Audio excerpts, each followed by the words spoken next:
As a dietitian, what I would do is assess your diet and physical activity levels, and also your motivation to change, because it's so important that people are in the right mindset to make changes. And then we'd agree a way forward. Most people find that planning meals and also eating regular meals is one of the key changes to make. For patients that are struggling with portion sizes, the portion control plans are really beneficial, and we're aiming to cut the intake by 600 calories per day. Or it might be just setting small, realistic steps.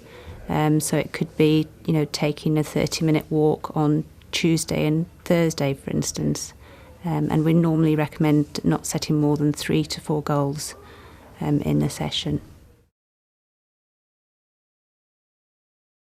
Well, based on your age, weight and sex, I'd work out your energy requirements, and then I'd deduct 600 calories. Then I would do a menu plan, and it's based on the number of portions from the different food groups. So, for instance, it could be 5 portions from the fruit and vegetable group, and a portion of fruit is basically what fits in the palm of your hand. And then obviously the starchy carbohydrates, you'd have so many portions, at least 5 from there.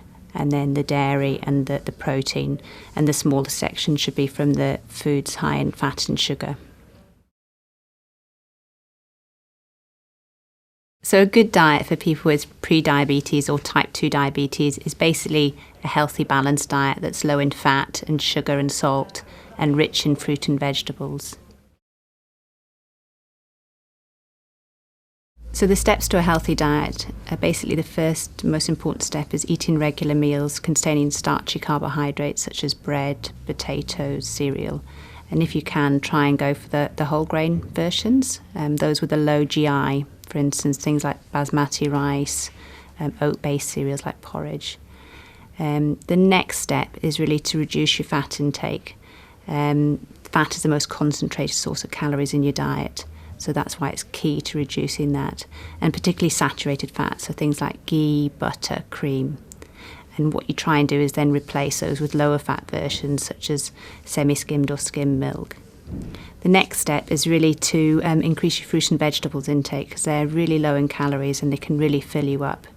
So as I mentioned before, a portion of fruit really is like an apple, it fits in the palm of your hand, or about 3 tablespoons of vegetables. And then the next step is to cut the sugar intake down, particularly sugary foods and drinks such as fizzy drinks, sweets and chocolates. Again, they're high in calories and they don't have any nutritional value.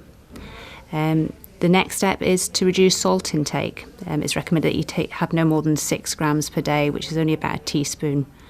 So trying to banish the salt cellar from the table, avoid adding it in cooking, and also processed foods have a lot of salt in them as well.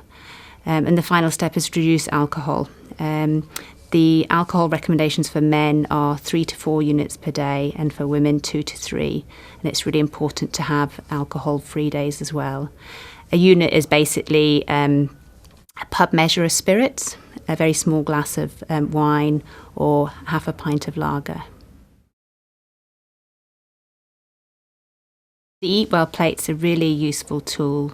It basically shows that a third of your intake should come from fruit and vegetables, a third from starchy carbohydrates such as bread, potatoes, pasta, about a sixth from the protein foods such as like meat, fish, chicken, eggs and beans, and about a sixth from the dairy products, things like milk and yogurts. And the remaining section should be the smallest part, which is the foods high in fat and sugar. As a dietitian, we don't recommend the diabetic products such as the diabetic chocolate and sweets that you can buy in the pharmacy. Often people complain after eating diabetic sweets and chocolates that they get diarrhea, and that's caused by the sweetener in the products, that they have a laxative effect. So the diet doesn't have to be totally sugar-free. It is good to substitute high sugary foods like fizzy drinks with the diet versions, but a small amount of sugar is absolutely fine. especially if it's incorporated as part of a meal.